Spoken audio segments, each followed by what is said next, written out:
아멘.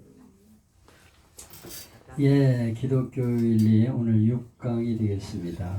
우리 한국 성서 신학원은 열정이 대단해서 12월 마지막 주까지 하겠다.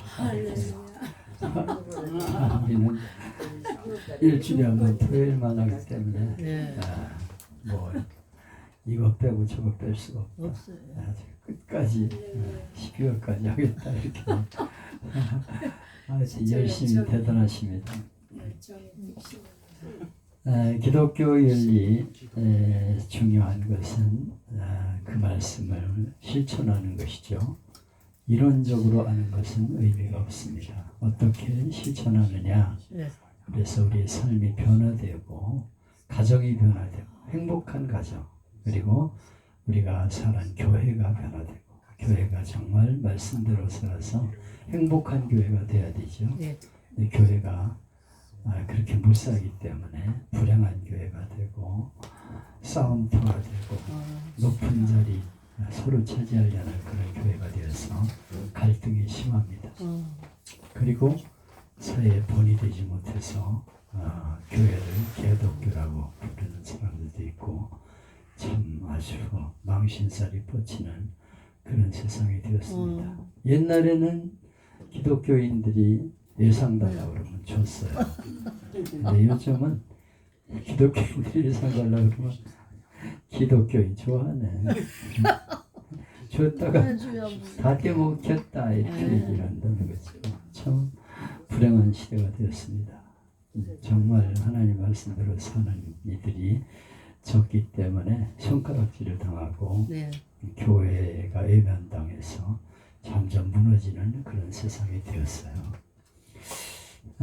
그래서 우리는 이론적으로 앞에서 공부를 했고 기독교는 하나님 말씀대로 실천하며 사는 것이다 하는 여러 가지 학자들의 얘기를 공부를 했고 이제 후반부에서는 하나님 말씀대로 산 이들이 어떻게 세상을 변화시켰는가, 기독교의 그동안 해온 역할, 특별히 우리나라에서 어떤 역할을 했는가 하는 데 대해서 함재봉 교수님의 한국인의 탄생이라는 강의를 통해서 한번 생각해 보려고 합니다. 아주 이분이 감동적이고요. 우리나라 역사를 잘 연구를 했어요. 그리고 기독교가 한국에 어떤 영향을 미쳤는가 하는 데 대해서 설명을 잘 해놨습니다. 우리가 잘 배워서 선교사들이 우리나라에 와서 어떻게 활동하시냐며 그들을 통해 이 세상이 어떻게 변화되었는가 하는 것을 공부하면서 정말 우리가 역할을 잘 감당해서 이 민족을 변화시키는 그런 교회가 되어야겠다.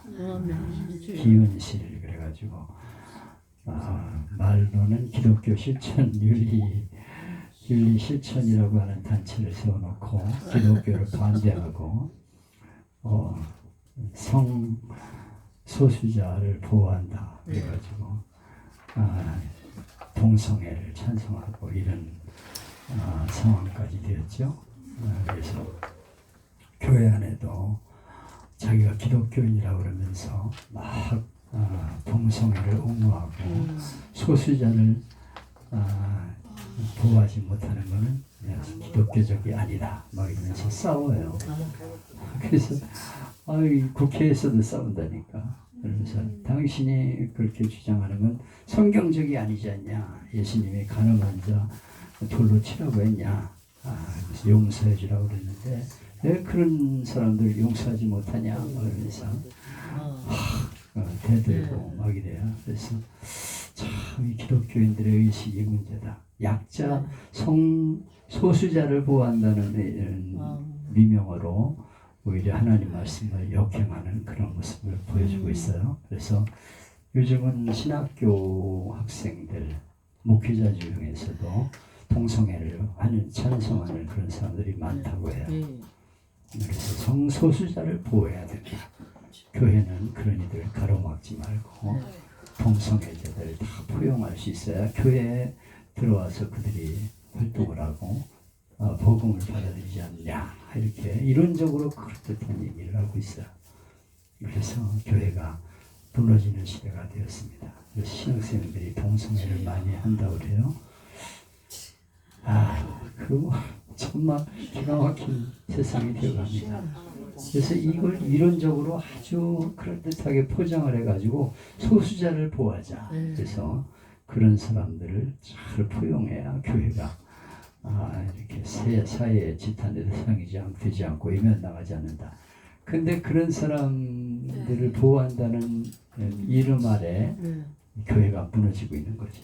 신학생들이 동성애를 하고 그리고 이제 교회 가서 아이들을 그렇게 가르치고 교인들을 그렇게 가르치면 그 교회가 어떤 꼴이 되겠습니까? 그래서 그걸 어떻게 삶으로 실천해내느냐 하는 데 대해서 우리가 생각을 해봐야 되겠습니다.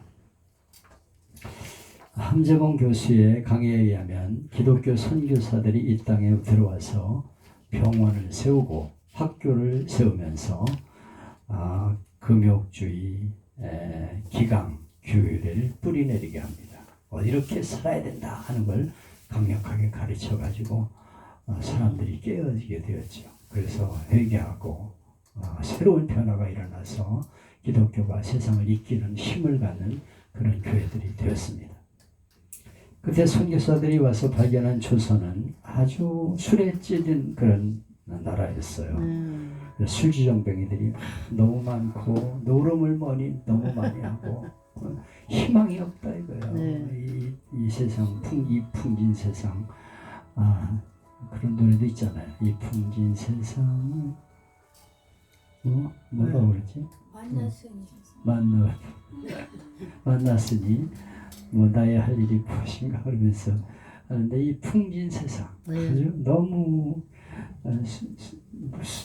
좌절할 수밖에 없는 세상이다 이렇게 생각하는 그런 세상이었습니다.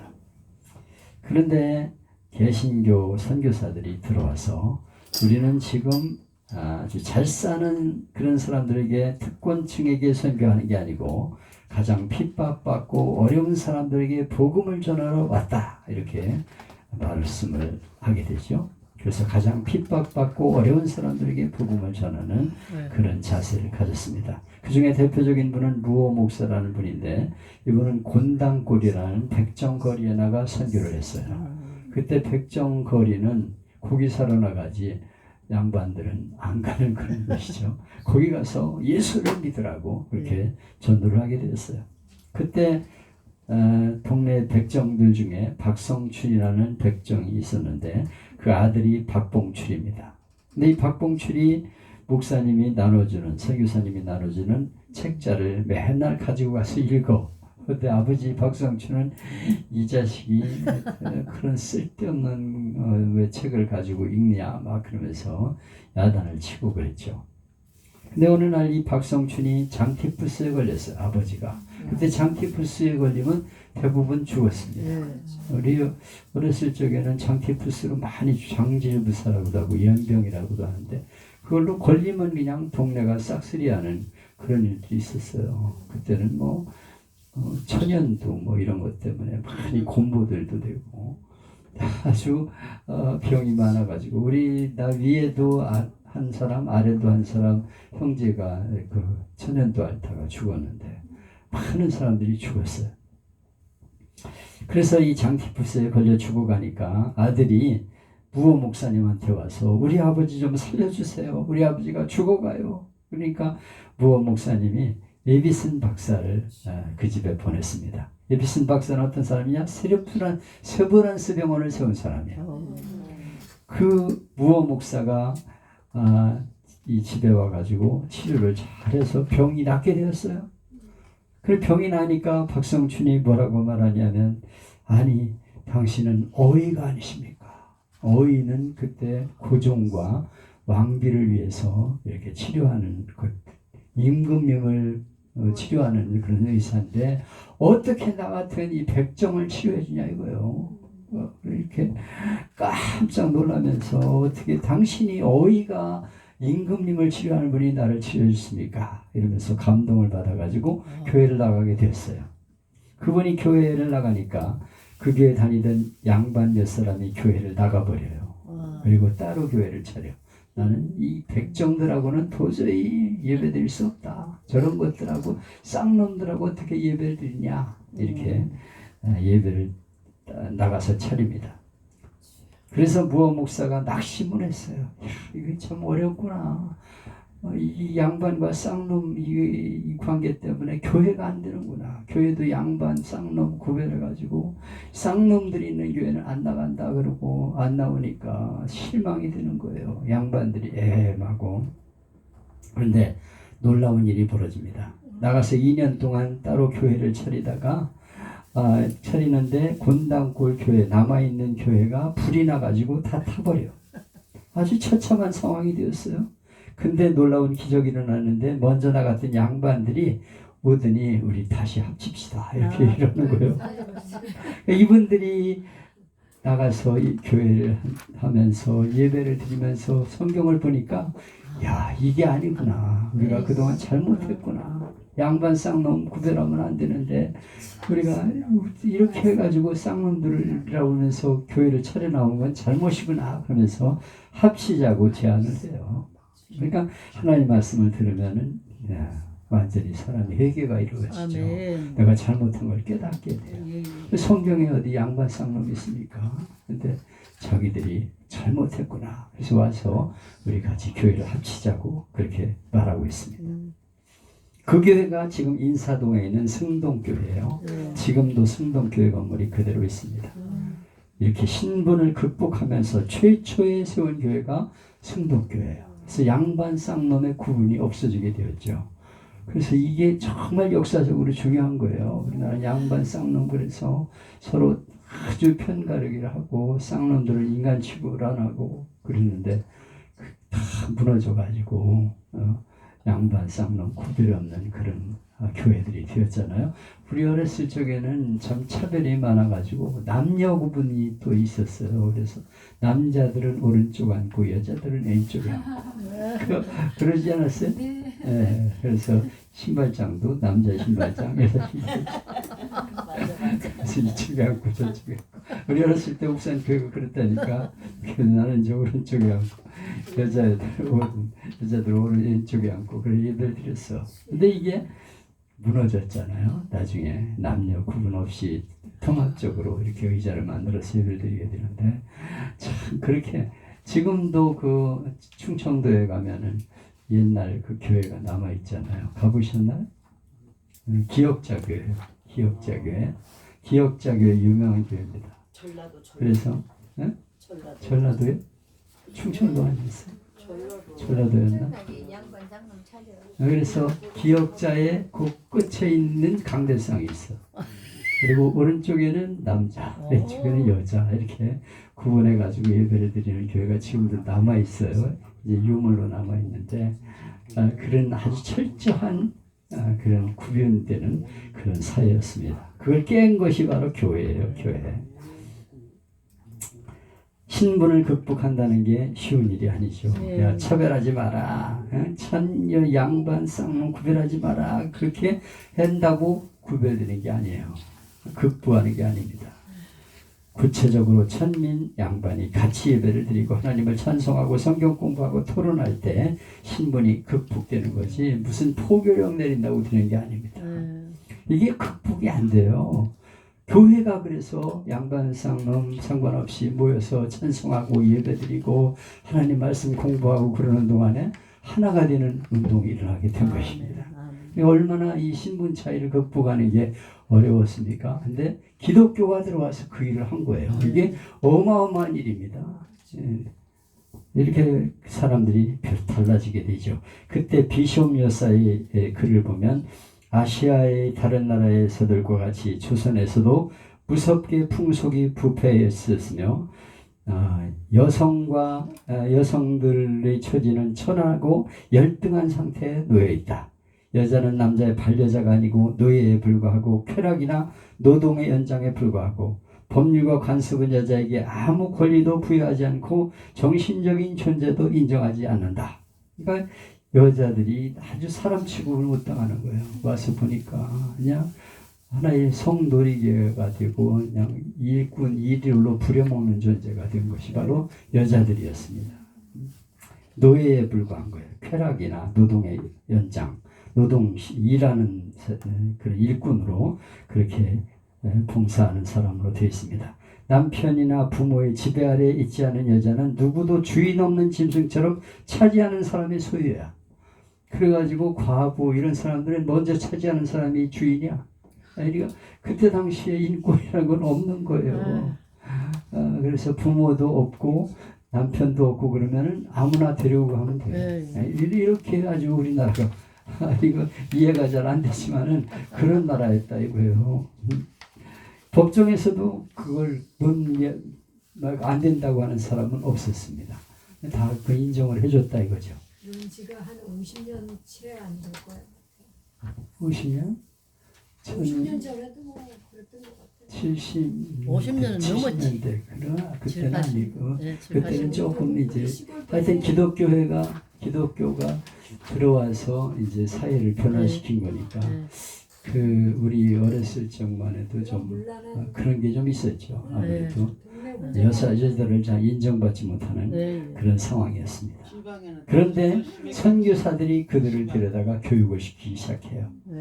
그들이 초선에서 구한 말부터 개화기에 이름 없는 여성들 기독교 지도자들이 되었습니다. 그리고 근대 여성 교육의 선구자들이 되었습니다. 그때 이름은 여멜의 박에시더 이렇게 이름을 줬는데 이런 미국 유학 가가지고 의사면허증까지 따와요. 아니 여자들이 감히 미국에 유학 가가지고 의사면허증을 따오니 얼마나 천지개벽할 일입니까? 완전히 그렇게 무시당했는데 선교사들이 그들을 데려다가 이름을 지어주고 선교사로 미국에 유학 보내가지고 의사가 되게 하니까 그래서 의사들이 가운 딱 입고 환자들을 진료하는 사람이 됐으니 얼마나 대단합니까? 천지 개백을 했네. 그렇죠. 네. 그리고 김알란 박사는 이화여자대학교를 설립하게 되죠. 근데 이분들 이름이 이상하잖아요. 여메레, 여시덕, 란사, 환란 이게 무슨 뜻입니까? 메레는 메리라는 뜻이고요. 에시덕은 에스덕, 뭐 낸시 미국 사람 이름, 그리고 환란은 헬렌이라는 미국 이름이에요. 그러니까 이 서양 이름을 지어주게 되었어요. 왜냐하면 여자들은 이름이 없었어 그때가. 그래서 메리 스크랜튼 여사가 유아학당을 세우고 학생들 앞에 세례를 줍니다. 근데 세례를 줄 때 보고서 내용을 보면 2주 전에 부인 3명이 세례를 받았습니다. 다른 일도 뒤를 이을 것이라고 생각합니다. 여기 조선 여인들은 이름이 없다는 점을 알려드리고 싶습니다. 부인들은 이씨, 박씨 그 집안의 어떤 남성들의 소유일 뿐입니다. 그래서 우리들이 그들에게 세례를 베풀 때 어떻게 부려야 될지 곤혹스러웠습니다. 우리는 처음에 어렸을 때 불렀던 이름을 되찾아주자 이렇게 생각을 했어요. 근데 어릴 때 뭐라고 이름을 불렀냐니까 큰애기 작은애기 이렇게 됐어요. 이름이 없는 거예요. 우리 어렸을 때만 해도 큰애기 작은애기 그런 애들이 있었어요. 그런 사람들이 있었어요. 이름이 없어가지고 언년이니 뭐 그래가지고 그런 이름이 아니야. 그거는 그냥 집에서 부르다 보니까 그렇게 그 스님 말씀이 그렇게 된 거예요.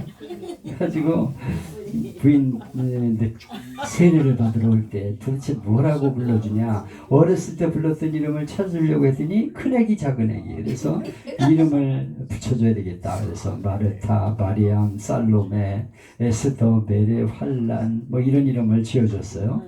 그러니까 여성들한테 이름을 지어주고 교육을 시켜주고 병들면 고쳐주고, 여성들이 이런 대우를 받은 적이 없어. 태어나가지고 완전히 천국에 온 거예요. 그것을 개신교가 들어와가지고 이 일을 시작하게 된 거예요. 그래서 성차별, 신분의 차별을 없애는 것이 바로 개신교 선교사들의 역할이었습니다. 얼마나 우리 기독교가 이 땅에 와가지고 한 일이 엄청난지 몰라요. 그 다음에 개신교가 한 일은 선거입니다. 선교는 우리 역사 시간에는 한국이 최초 선교한 일이 언제냐, 1948년 지원국회 때 투표를 했다. 그때 할머니가 어떤 투표장에 있으면은 어린이가 카메라를 쳐다보는 장면을 막 이렇게 사진으로 찍어가지고 이제 할머니도 투표하는 걸 이제 그때 보여주고 그랬어요. 최초의 투표라 이거예요. 그런데 그게 처음이 아니고요. 우리나라 투표의 시작은 개신교가 들어갔을 때예요. 기록이 있습니다. 그 기록에 의하면 조선 사람이 최초 지도자들을 뽑는 선거를 처음 한 게 어떠냐면 1887년 10월 7일. 10월 7일. 그러니까 재헌국회는 1848년에 선거를 한 건데 그 이전에 벌써 1887년 10월 달에 선거를 처음에 투표를 했다 이거예요. 그날이 어떤 날이냐? 우리나라의 장로교를 처음 세운 날입니다. 그래서 세문안교회의 창립이 돼요. 세문안교. 그래서 제대로 된 장로교를 세우겠다. 이렇게 언더우드 목사가 생각을 합니다. 그 장로교회가 뭐냐면 장로를 자기 손으로 뽑아야 돼. 신자들, 일반 신자들이 장로를 뽑고 그 장로가 목사님들을 청빙하는 거예요. 목사를. 이것이 민주주의 제도입니다. 그러니까 장로는 원래 민주주의에서 나온 거예요. 장로 제도가. 이것이 장로교의 시작입니다. 그래서 1887년 10월 7일 최초의 장로교회가 세워지는데 그 교회가 세문안교회였다. 그때 언더우드 목사의 일기입니다. 지난주 화요일 우리는 2명의 장로를 선출하고 그 다음 일요일 임명함으로써 장로교회 조직을 완성하였다. 우리는 14명의 교인으로 시작하였고 일요일 1명을 더 받았다. 15명이 된 거죠. 근데 그날 현장에 존 로스 목사라는 분이 있었어요. 참석을 했습니다. 이 존 로스 목사는 중국에서 선교를 하고 있었는데 스코틀랜드 장로교 선교사입니다. 근데 이분이 조선의 장사꾼들이 들어와서 장사를 하는 사람들을 만나면서 병든 사람을 고쳐주고 그러면서 최초로 성경을 원문으로 번역하기 시작한 사람이에요. 우리나라의 이 한글을 최초로 도입한 것이 바로 이 선교사입니다. 우리는 세종대왕이 한글을 만들었다 이렇게 말하고 있는데 이 세종대왕이 한글을 만들었지만 사용을 안 하고 있었어요. 이거는 아주 천한 학문이다 그래가지고 버려진 학문이 되었습니다. 그래서 한자를 주로 가리켰어요. 그래서 한문을 하면은 이 사람은 똑똑하고 지식이 있고 아주 유식한 사람이다. 근데 원문을 하는 사람, 한글을 하는 사람은 이건 아주 하층이다 이렇게 생각을 하게 되었습니다. 우리는 화요일 2명의 장로를 선출하고 일요일 임명함으로써 장로교 조직을 완성하게 되었다. 근데 그 자리에 이 로스 목사가 있었다는 거죠.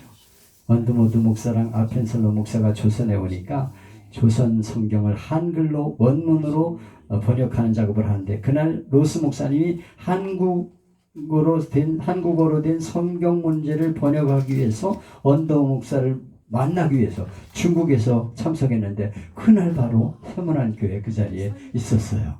그래서 언더우드 목사의 기록을 보면 그날에 있었던 내용을 이렇게 기록한 내용이 나오는데 그거보다도 이 로스 목사의 기록이 더 자세하다는 거예요. 그래서 신약 성서 문제로 백길로 한양으로 갔다. 나는 특별한 날 저녁에 한양에 도착했다. 나를 맞아준 언더우드 씨는 그날 밤 작은 예배당에서 작은 모임을 공식적인 장로교회로 조직할 것이라고 하는 사실을 알려줬다. 어둠이 도시를 덮자 나는 그와 의사 동료들과 함께 길을 나섰다. 장지문을 살짝 두드리자 우리를 방으로 인도했고 청명해 보이는 정장한 14명의 남자들이 우리를 기다리고 있었다. 그 중에 한 명이 그날 밤 세례를 받았다. 그러나 보다 중요한 것은 그 참석자들의 투표를 통해 2명을 장로로 선출하는 일이었다. 그중 2명이 만장일치로 설치되었고 그 다음 안식일에 공식으로 임명이 되었다. 만장일치로 뽑아가지고 2명을 장로로 세운 걸 이 로스 목사가 봤어요. 그 자리에서. 그리고 그거를 기록으로 남겼습니다. 여러분 이건 놀라운 기록입니다. 조선 사람이 최초로 투표한 기록이 여기 나오는 거예요. 조선 사람이 자기 지도자를 자기 손으로 뽑은 예가 날짜까지 정확히 나와 있습니다. 그러면 도대체 이 투표라는 게 뭔가, 장로교에서는 왜 투표를 하는가, 이걸 이해해야 되는데, 개신교 국가들이 민주주의의 뿌리를 내리게 했는데 우리나라의 민주주의의 뿌리가 바로 그때부터 시작이 된 거예요. 투표를 하면서 사람들을 뽑는다는 민주주의가 그때 시작이 된 것입니다. 근데 마틴 루터가 종교개혁을 시작했지만은 사실 마틴 루터는 교회 제도를 완전히 바꿀 생각이 없었어요. 그래서 교회를 개혁하면 좋겠다 했지 새로운 제도를 만들지 않았습니다. 헨리 8세가 영국 카톨릭 교회에서 떼어낸 성공회라는 걸 만들었지만 성공회도 미사 지내고 예배드리는 의식을 고치지 않았어요. 그래서 루터교나 이 성공회는 지금도 카톨릭 교회처럼 미사를 드립니다. 카톨릭 교회는 똑같아. 예배 형식이. 루터교회가요? 예? 루터교회가요? 네, 지금도 똑같아요. 네, 루터교회나 성공회 가보면요 똑같이 미사 드립니다. 네, 그래서 지금도 이 예배 방식이 카톨릭하고 똑같습니다. 근데 칼빈이 제네바에 가서 완전히 새로운 교회를 구하내네요. 성경 어디에도 교황이나 추기경, 주교 얘기가 아무데도 안 나오더라는 거예요. 이건 도대체 성경에도 없는데 왜 만드냐? 그래서 성경을 가만히 보니까 성경에는 목사, 박사, 장로, 또 집사 이런 제도가 나오고 있더라는 거죠. 성경에도 없는 무슨 교황이니 뭐 추기경이니 이런 말이 어딨냐 이거요. 이거는 성경에도 없는 걸 만들어 가지고 이렇게 교회를 부패시켰다. 그래서 우리는 성경에 나오는 걸 제대로 만들겠다. 그래가지고 목사나 장로나 집사가 세워지게 된 것입니다. 그래서 개신교를 영어로 리폼드 처치라고 부르는데 이거는 개혁하는 교회, 새롭게 만드는 교회, 이것이 바로 개신교입니다. 개신교. 옛날에 해왔던 것을 새롭게 만드는 그런 교회다. 그래서 장로교회가 시작이 되었습니다. 이 개신교를 칼빈에게 배워서 존 녹스가 스코틀랜드에 가서 그것 장로교회를 세우게 돼요.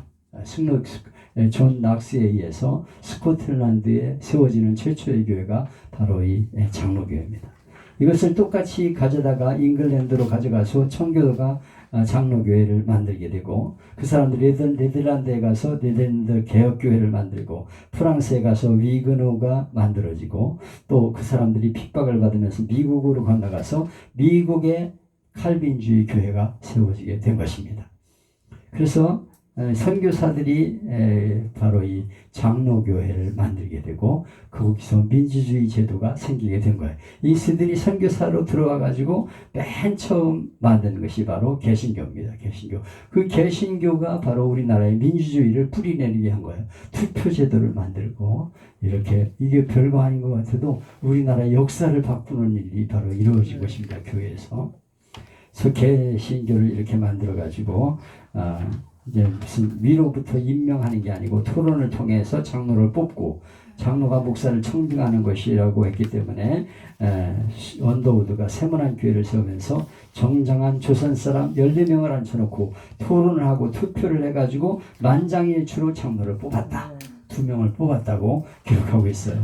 그러니까 이게 별거 아닌 것 같은데요. 우리나라의 민주주의의 시작이 바로 교회에서 나온 거예요.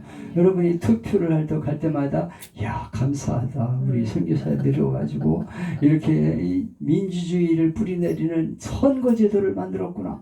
감사해야 돼. 아멘. 그렇지 않으면 지금도 투표 못 한다니까. 그렇죠. 네. 그래가지고 서로 다른 의견을 가지고 토론을 하고 논쟁을 하고 합의가 안 되면 투표를 통해 결정하는 게 민주주의예요. 민주주의. 이것을 훈련받기 위한 첫날이 바로 그날이었습니다. 세문안 교회가 시작되는 날.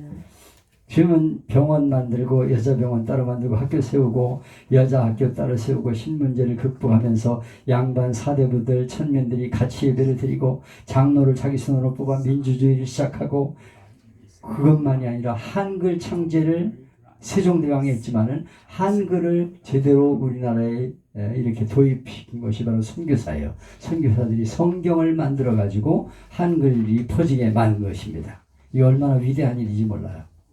여러분 세종대왕이 한글을 만들었을 때 한글을 누가 씁니까?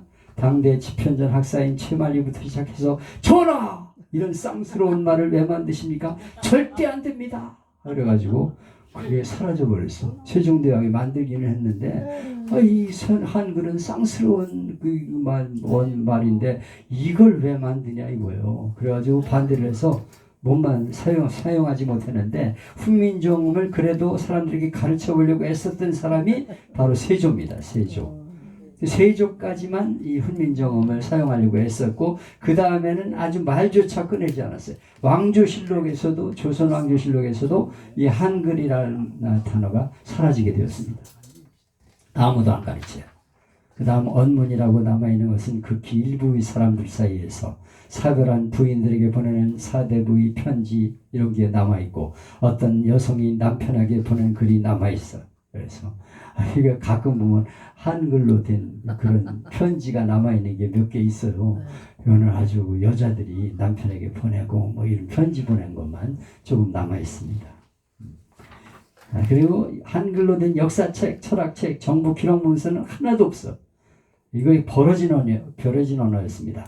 근데 그 글을 누가 찾아내느냐? 바로 선교사들이에요. 왜 찾아내느냐? 성경을 번역해야 되니까. 성경을 번역해야 되니까. 조선에 선교하러 왔는데 선교사들이 성경 번역을 해야 되는데 일본 말로 해야 되느냐, 중국의 말로 해야 되느냐, 한문으로 해야 되느냐.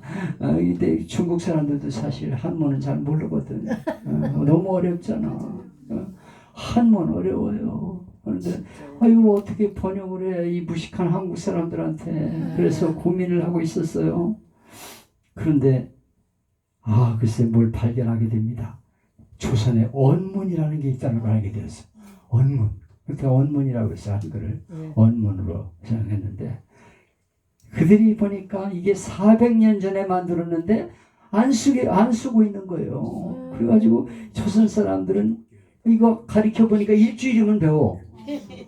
아니 한문은 그거 얼마나 어렵습니까? 하늘천 따지 그러면서 가물은 들어와 거물은 들어와 그러면서 근데 이 한글은 가르치니까 그냥 일주일이면 배우는 거예요. 그래서 이야 이거 희한하다. 이걸 번역하면은 그냥 다 읽겠구나. 이런 기적이 어디 있습니까?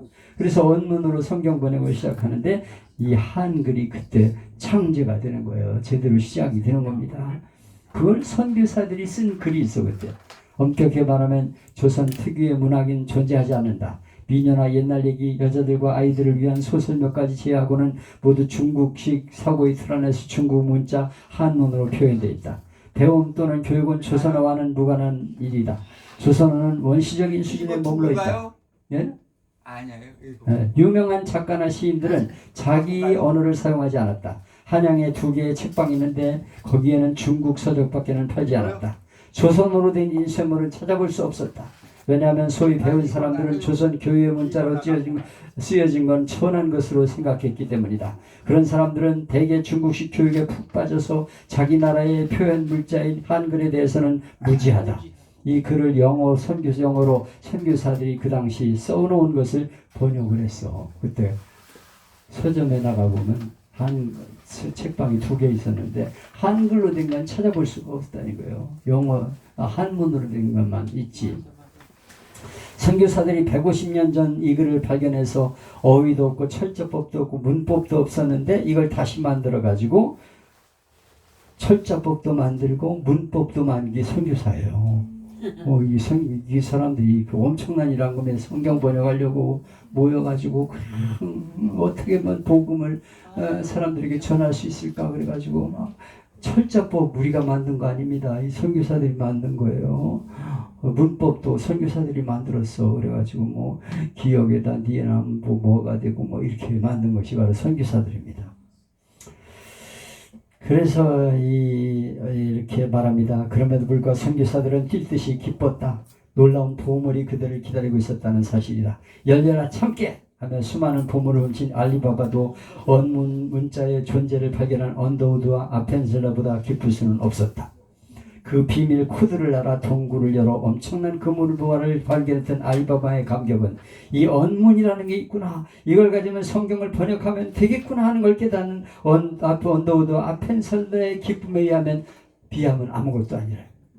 여기 알리바마 얘기 나오잖아요. 열려라 참깨 그러니까 동굴문을 쭉 열면서 그 안에 보물을 발견했는데 그거보다 더 기뻤다 이거예요. 세상에 이렇게 쉬운 한글이 있는데 이걸로 사용하지 않다니 이걸로 성경을 번역하면 되겠구나. 기뻐서 막 어쩔 줄을 모르는 거예요. 얼마나 기뻤겠어 그때. 네, 그렇겠죠. 네. 그래가지고 그냥 이 아름다운 이 책자가 수백 년 전에 발명이 되었는데 이것은 러시아의 피터 데제가 네덜란드로 가져온 수많은 발명품이 수백 년 동안 박물관 창고에 포장되어 있는 것이 그대로 있는 것이 바로 언문과 마찬가지였다. 아무리 보물이 뭐 창고에다 갖다 파묻었는데 소용이 없어. 우리 한글을 세종대왕이 만들었지만 쓰지도 않는 그런 문자인데 이걸 선교사들이 와가지고 기가 막히다. 이런 걸 그동안 몰랐다니 너무 기뻤대. 알리바마의 보물 창고를 발견한 것보다 더 행복했대. 아 이거 대단하죠. 그래가지고 참 그 내용이 그 뒤 밑에 나옵니다. 그래가지고 놀라운 계단을 낙원까지 올라간 복음의 전령들이 문자를 이용해서 소책자 하나님의 말씀을 그 안에 모셨다. 복음을 전달할 수 있는 놀라운 계단이 있는데 그게 언문이에요. 한글입니다. 그걸 발견했어. 그래서 우리가 이걸 전하면 이제 낙원에 도달한다. 이런 행복감을 누렸다는 것입니다. 조선이 일본에 비해 그렇게 빨리 기독교를 받아들인 이유는 여러 가지 있겠지만 가장 중요한 것 중에 하나는 복음이 조선 평민들에게 가장 익숙한 말로 그를 통해 전달했기 때문에 우리나라에 쉬운 한글로 번역이 되었기 때문에 우리나라의 복음이 퍼진 거예요. 일본 사람들보다 우리가 그래가 쫙 퍼져나간 거예요. 이야, 대단하죠. 그래가지고 그래서 예수님이 가장 낮은 곳으로 말구 위에 탄생하셨듯이 이 복음을 한글에다 담았어. 그래가지고 낮고 천한 인간들에게 하나님 말씀을 전하게 만들었다 이거예요. 조선에서 가장 천시하고 버려졌던 언문 거기에 복음을 담아 전파하기 시작합니다. 그래가지고 개신교 선교사들이 묻혀졌던 언문 한글을 창제를 하기 시작합니다. 그러면서 이렇게 말합니다. 선교사들은 성서와 기독교 문학과 서적들을 원문이라 불리는 조선의 글로 인쇄한다면 조선 사람 모두가 글을 읽게 될 수 있을 것이라는 사실의 한을 한눈에 알아봤다. 그렇게 함으로 여자도 배울 수 있을 정도로 쉽기 때문에 원문을 이 사대부 계급으로 이렇게 소외시킬 수밖에 없었는데 조선글을 기독교로 전파하면서 이 한글로 전파하면서 헤아릴 수 없는 값진 도구가 되었다. 무지한 남자 아이들도 글을 읽고 쓸 수 있게 되었다. 세종대왕이 창대했던 그 해안이 지금 이 서양인들에 의해서 이렇게 전파가 되게 되었다는 것입니다. 중간 과정에서 선교사의 역할이 절대적입니다. 그때 문반 사대부 남성들 인구 중에 3%밖에 안 되는 사람들 빼고는 전부 일자무식이에요. 난 놓고 기억자도 모릅니다. 3%만 한문을 공부했어. 그래가지고 한문을 모르는 참 일자무식이야. 난 놓고 기억자도 몰라. 그런 사람들이었어 전부. 이 사람들이 어떻게 됩니까? 갑자기 성경을 읽으라고 한글을 가르쳐주기 시작하니까 한글을 배우려고 와가지고 일주일이면 한글을 배웁니다. 그때 누가 한국 장로교회에 와서 세례받으라 하면 먼저 가서 시어머니 시부모님에게 부모님에게 한글 먼저 가르쳐 드려야 된다. 그리고 와서 성경을 읽고 해놓고 세례를 줬다는 거예요. 세례받는 조건이 뭐냐면 시부모님 한글 가르치고 와야 된다. 이렇게 했다 이거예요. 그 가가지고 가르친 거예요. 이거는 기억자고요. 이걸 합치면 가짜가 되고 이렇게 가르쳐. 선교사들이 가르쳐주는 대로 가가지고 가르쳤어. 그래가지고 무식한 노인들도 이 한글을 배우게 되었습니다. 성경을 읽게 됐죠. 그래가지고 그냥 한글을 일주일 동안 배워요. 이때 누가 장로교회 와서 세례받으려고 하면 그냥 시어머니 시부모한테 먼저 성경을 가르쳐라. 그러니까 성경 문자 해독률이 올라갔어요. 조선 사람들이 글을 읽게 되었습니다. 우리는 지금 100% 문자 해독을 자랑하고 있어요. 한문이면 안 돼. 근데 한글이니까 이게 되는 거예요. 그래서 한글을 재창조한 분이 바로 로스 목사님, 언더우드, 아펜셀러, 게일 이런 목사님들이 나중에 이 길 목사님이 철로역 정도 한글로 번역을 하고 또 연동교회를 개척을 하게 되죠. 그리고 이수정 씨가 맥클레이 목사님을 만나가지고 마가복음을 번역하게 되었어요. 그때 사진들이 지금 다 찍혀 있습니다. 그래가지고 그분들과 같이 인쇄해서 나온 것이 마가복음이에요. 마가복음 처음에 나온 게. 그래가지고 이 사람들이 언어 독해력을 갖게 되었다. 상투를 잡고 싸우는 술 취한 사람들끼리의 싸움은 불행하게도 길가에서 흔히 볼 수 있는 장면이었다. 안 된 얘기지만 조선에서는 술주정뱅이가 흔한 일이었다. 조선 사람들은 일본이나 중국과 달리 차를 재배하지 않아서 부유한 사람도 최근에야 차나 커피를 마시는 것을 알게 되었고 일반인들은 그런 걸 하기에는 너무 가난했다. 우유는 전혀 마셔본 적 없고 친구들과 사교를 위해 마실 수 있는 무해한 음료가 전혀 없고 돈도 없고 경제력도 없고 가게들도 없었다. 밀주만 만들어가지고 그냥 먹으니까 수주정만 하는 거예요. 뭐 차가 있어 뭐가 있어 그냥 모여가지고 그냥 마시는 게 술이야. 술주정뱅이가 가득 차 있던 거예요. 찌꺼기 먹고 우리 남편생이 네. 이렇게 되면 그때는 주사위가 도박으로 사용이 되었어. 그래가지고 손가락 정도의 넓이의 가늘고 긴 나무 조각을 사용해서 도박을 했습니다. 그럼 뭐라고 우리 할아버지가 얘기를 하던데 옛날에 이렇게 긴 나무 조각같이 된 도박하는 그걸 뭐라고 그랬는데 우리 할아버지? 네? 윷놀이 말고요? 아니요. 이 주사위처럼 생긴 건데 그걸 가지고 이렇게 도박을 했어요 옛날에. 우리 할아버님이 옛날에 도박했다고 그러면서 그 얘기를 했는데 잊어버렸어. 장기. 아니 장기 아니에요. 장기는 그냥 놀이기구고 도박하는 게 있었다니까. 막대기 속에 조그만 깍두기 속에 넣어가지고 확 하는 거야? 나무 막대기같이 생겼는데 그걸 탁 내놓고서 이제 하는 거 있어. 윷놀이. 윷놀이도 아니야. 윷놀이 아니야. 그냥 이렇게 내밀면서 이렇게 하는 거 있어. 그래가지고 도박이 얼마나 성행하는지 몰라. 그래가지고 도박하다가 사람들은 어찌나 흥분했는지 모든 것을 이룬 다음에 자기 부인도 도박에 걸었다가 노비로 잃어버린 경우도 있었다. 엄한 처벌을 받음에도 불구하고 도둑질은 무서울 정도로 일상화되어 있다. 도적들은 거대한 칼을 차고 다닐 뿐 아니라 칼을 능숙하게 다룬다. 부패한 관리는 모든 것을 뺏어가고 착취하고 백성들은 노동할 이유가 없어 열심히 일할 필요가 없어가지고 노름하고 술주정하고 그냥 이렇게 살아가는 거예요. 거짓말이 일상화되고 조선 사람들은 수대에 걸친 연습으로 거짓말하는 기술을 예술의 차원으로 승화시켜가지고 모든 상인들은 끊임없이 거래해서 사기를 쳤다. 그냥 그때는 아주 사기가 아주 어떻게 속여가지고 어떻게든지 돈을 벌어먹는 거예요. 이게 아주 그때 당시 일상이었다는 거예요. 선교사들의 교육입니다. 지금은 훌륭한 기독교인이 된 친구는 과거에는 아침에 깨어나는 순간부터 오늘은 누구에게 사기칠까 하는 생각부터 했다고 한다. 그리고 이러한 사고방식은 조선 대부분의 사람들이 공유하고 있었다. 그들의 사고는 저 차원에 머물러 있었다. 사회악이 사회를 압도하고 입에 담을 수 없는 부도덕함은 일상화되어 있었다. 조선 사람들은 아편을 피우는 것 하나 제외하고는 이교들이 가질 수 있는 모든 부도덕함을 가지고 있었다. 이게 조선 사람들의 상황이었어. 근데 선교사들이 나타나 병을 고쳐주고 교육을 시켜주고 선거하게 해주고 글을 가르쳐주고 그러니까 사람들이 개종을 하기 시작했어요. 교회로 사람들이 몰려들었습니다. 그 중에 신화순이라는 사람이 있었어요. 이 사람이 광해원에 가서 언더우드 목사에 가서 같이 일하는데 언더우드 목사로부터 나중에 세례를 받게 됩니다. 근데 언더우드 목사 부인이 적어놓은 얘기를 보면 이런 얘기합니다. 콜레라 병원이 개원한 후 그곳에 여러 번 들린 신화소는 외국 여자들이 밤새도록 병든 조선의 노동자들을 간호하는 것을 보고 놀랐다. 어느 날 그중 한 명이 모든 노력에도 불구하고 죽자 그를 위해 목 놓아오는 것을 보고 너무 놀라고 감동했어. 이 종교에는 뭐가 있다. 저들이 이렇게 불쌍한 사람을 사랑하게 되는 것은 뭐가 있는 거다. 자기를 잃어버리는 꿈에도 꿈꾸지 못하는 신비로운 것이 있는데 그걸 내가 갖고 싶다. 그래가지고 자기한테 세례를 달라. 그래가지고 세례 받고 열심히 전도하러 다녔다는 거예요. 그러니까 그런 모습은 처음 본 거예요. 그냥 그 앓는 환자를 위해서 자기도 병 걸릴 수 있는데 그냥 막 간호하고 돌보다가 그 사람이 죽으니까 막 펑펑 울어. 의사하고 간호사들이 이건 진짜 감동이다. 나도 이 종교를 갖고 싶다 그래서 세례를 받았어. 예. 이 사람이 그때 당시 그렇게 감동해가지고 예수를 믿은 사람들이 그렇게 많았다는 거예요.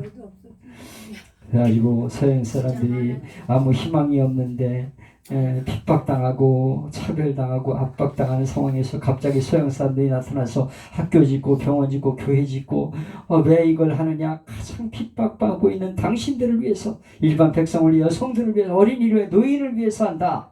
그래가지고 사람들이 감동해가지고 교회로 막 와서 개종을 하게 되었다. 이야, 세상에 이런 선교사들이 정말 위대하다. 그래가지고 교회로 나오게 되었다는 것입니다. 그러면서 그때 이런 기록이 있습니다. 장로교에서 세례를 받겠습니다. 그러면 7가지를 해야 세례를 줬습니다. 첫째는 누구든지 교인들이면 조상 숭배해서는 안 된다. 제사 지내면 안 된다. 교회는 하나님만 섬기고 어떤 경우에 다른 신을 섬길 수 없다. 그래서 조상 섬기는 제사는 어떤 경우에도 용납될 수 없다. 이것이 바로 혁명이에요. 조선 체제를 완전히 뒤바꾸는 도전입니다. 감히 어떻게 그런 일을 할 수 있습니까? 개신교가 바로 세상을 뒤집어 엎고 제사 다 해서는 안 된다.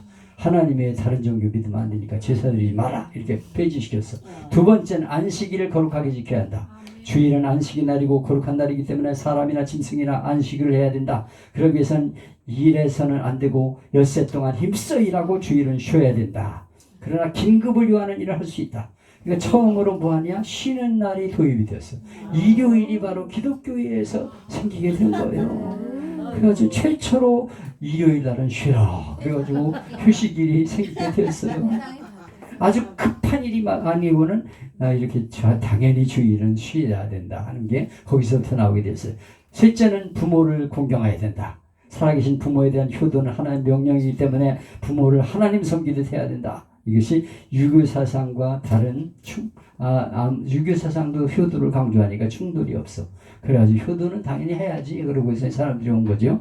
그리고 넷째는 불법적인 혼인관계를 금해라. 하나님은 남녀를 지으시고 부부로 삼으셨으니 서로 버려서는 안 되고 첩을 두거나 음란한 일을 해서는 안 된다. 여기서 불법적인 혼인관계는 뭡니까? 축첩하지 마라. 조선시대에는 이게 아주 당연하게 되었는데 안 된다 그래가지고 다 축첩 다 끊어버렸어요. 교회 나와서 세례 받으면 축첩 어림도 없습니다. 옛날에는 그게 당연했다니까. 부자들은 몇 명씩 거느리고 살았어. 근데 이거 딱 끊어버리게 만들었습니다. 그리고 다섯째, 먼저 자기 가족에게 복음을 전해야 한다. 그래서 교리를 전하는 것은 무엇보다 중요하기 때문에 가족을 설득해가지고 그들을 하나님을 의지하게 만들어야 된다. 가족 전도 해야 된다 이거요. 그래야 세례 줘. 그러니까 이거냐고 세례 받기 위해서 그냥 열심히 지금은 세례 준다 그러면 안 받는다 그래. 근데 그때는 너무 교회에 나와서 세례 한번 받는 게 엄청난 일이었어. 그래가지고 그냥 가족을 전도를 해가지고 그냥 어떻게든지 가족을 전도를 해서 한 거예요. 여섯째, 생업에 근면하고 계명을 지켜라. 하나님이 일하기 싫거든 먹지도 말라고 하셨다. 누구도 일하지 않고 먹는 사람이 되어서는 안 된다. 게으르지 마라, 거짓말하지 마라, 사기치지 마라, 시기하지 마라, 도둑질하지 마라, 정직하게 돈을 벌고 자기 가족을 부양해라 이랬어요. 이것이 바로 프로테스탄트의 자본주의 정신입니다. 철저히 일을 해서 자기도 먹고 가족도 부양해야 된다. 그래서 사기치지 말고 거짓말하지 마라. 그래서 선교사들이 와가지고 이렇게 완전히 새로운 세상을 만든 거예요. 기독교를 통해서. 일곱째, 악한 죄를 피해라. 성경은 술 취함과 노름을 금하고 있다. 이것에서 분쟁과 싸움과 살인과 상해가 나온다. 포도주나 아편을 만들지 하지 말고 도박집을 만들지 말고 어떤 방법으로 남을 돕는 타락시키는 일을 해서는 안 된다. 그래서 조선의 세도가들이 하고 있으면 다 안 된다. 그래가지고 특권층들이 즐기는 걸 다 바꿔가지고 이렇게 새로운 사람으로 만든 게 개신교라 이거예요. 그래서 개신교가 이렇게 어떤 일을 해서 우리 조선을 변화시켰는가 하는 것을 우리가 공부하면서 우리 기독교 해야 할 사명은 우리가 올바르게 이민족을 지도해가지고 야 기독교에 희망이 있다. 이거 동성연애하다간 망하는구나. 교회 나가야 된다. 그래가지고 교회로 다 나오는 시대가 오게 된다 이거예요.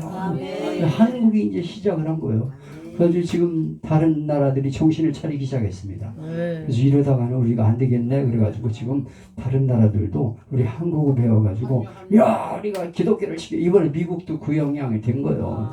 트럼프가 기독교의 복음을 지켜야 된다 그러니까 개신교의 그 기독교 지도자들이 트럼프를 뽑아야 된다. 해리스는 여기 잘못 오셨군요.